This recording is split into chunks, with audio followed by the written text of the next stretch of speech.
There's more than one way in Python to define a method or a function. So this is to say, we can have a function that you can call with 0 or more arguments.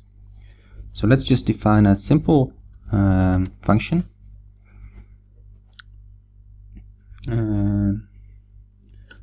So let's call it function collect, and it returns parameters. So let's have two parameters, a and b.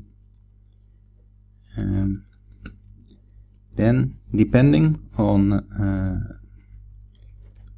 so we just specify a none. This is to say it's optional.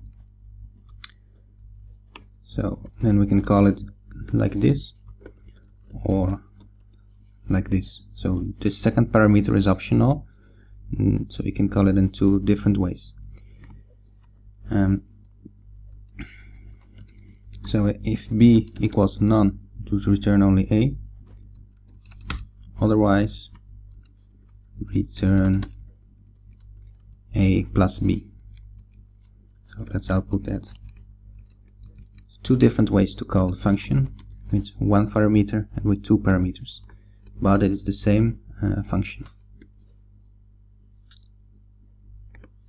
Just keep in mind always the use of four spaces indentation. So there you see, first it calls collect with the parameter 2, so the second is none.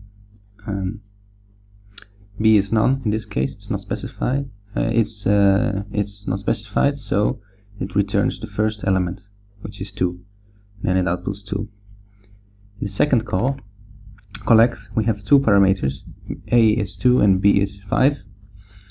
So b is not none, and it returns a plus b.